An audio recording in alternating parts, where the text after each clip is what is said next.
జగన్మోహన్ రెడ్డి గారు ఇప్పుడు గుంటూరు మిర్చి యార్డ్ నుంచి మాట్లాడుతున్నారు. ప్రత్యక్ష ప్రసారం ద్వారా వీక్షిద్దాం. ప్రతి వ్యవస్థ కూడా నిర్వీర్యమైపోయిన పరిస్థితి. ఆర్బీకేలు నిర్వీర్యమైపోయాయి. ఆర్బీకేలో అనుసంధానంగా ఉన్న ఇంటిగ్రేటెడ్ ల్యాబ్స్ ఈరోజు నిర్వీర్యమైపోయినాయి.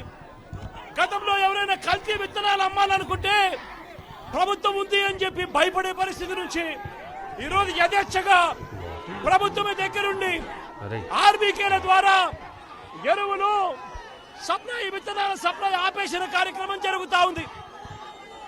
ఎరువుల సప్లై, విత్తనాల సప్లై, పెస్టిసైడ్ సప్లై ఆర్బీకేల ద్వారా పూర్తిగా తగ్గించిన పరిస్థితులలో ఈరోజు ఎరువులు కొనాలంటే రైతులు ప్రైవేట్ బ్రోకర్ల దగ్గర కొనాల్సి వస్తూ ఉంది. ప్రైవేట్ డీలర్ల దగ్గర కొంటే వాళ్ళు కనీసము 100 రూపాయల నుంచి 400 రూపాయలు బ్లాక్ లో అమ్ముతా ఉన్న పరిస్థితి ఎరువులకు సంబంధించి.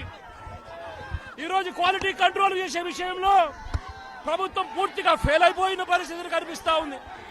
నాణ్యమైనవి మాత్రమే అమ్మే పరిస్థితి గతంలో ఆర్బీకేల ద్వారా చేస్తే రాష్ట్ర ప్రభుత్వం ఈరోజు నాణ్యమైనటివి ఏవి కూడా రైతులకు సప్లై కాకుండా ఉండే పరిస్థితి ఈరోజు రాష్ట్రంలో నెలకొని ఉంది. ఇప్పటికైనా రాష్ట్ర ప్రభుత్వం కళ్ళు తెరిచి రైతులకు పెట్టుబడి సహాయం కింద వాళ్ళు ఇస్తామని చెప్పిన పిఎం కిసాన్ కాక 20,000 రూపాయలు ఏదైతే ఇస్తామని చెప్పారో అది కూడా రైతులను మోసం చేసిన పరిస్థితిలో ఈ రోజు రాష్ట్ర ప్రభుత్వం కనిపిస్తా ఉంది. రైతులకు ఈ రోజు 0 వడ్డీ రాని పరిస్థితి ఈ రోజు రైతాంగం మీద కనిపిస్తా ఉంది.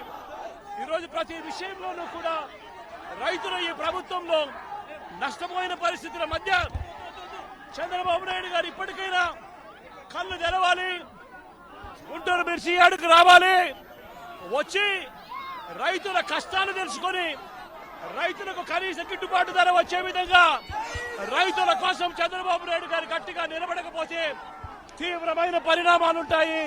రాబోయే రోజుల్లో రైతుల తరపున చంద్రబాబు నాయుడు గారిని హెచ్చరిస్తా ఉన్నాం. ఈరోజు ఇక్కడ కూడా పరిస్థితి ఏమిటి అంటే ఒక ప్రతిపక్ష నాయకుడు ఇక్కడికి వస్తున్నాడు అనంటే రైతులతో మాట్లాడే ప్రయత్నం చేస్తున్నాడు అనంటే కనీసం పోలీసుల భద్రత కూడా చంద్రబాబు నాయుడు గారు ఇవ్వని పరిస్థితి. నేను ఇదే చంద్రబాబు నాయుడు గారికి చెప్తా ఉన్నా, ఎల్లకాలం ఈ ప్రభుత్వం ఉండదు. రేపొద్దున ప్రతిపక్షంలో మీరు కూర్చున్నప్పుడు ఇదే మాదిరిగా పోలీసు భద్రత మేము తీసేస్తే ఎలా ఉంటుందో ఒక్కసారి ఆలోచన చేసుకో చంద్రబాబు. నువ్వు చేస్తా ఉన్నది కరెక్టా కాదా అన్నది కూడా ఒకసారి ఆలోచన చేసుకోమని చంద్రబాబు నాయుడు గారికి ఈ సందర్భంగా గట్టిగా చెప్తా ఉన్నాం, విజ్ఞప్తి చేస్తూ.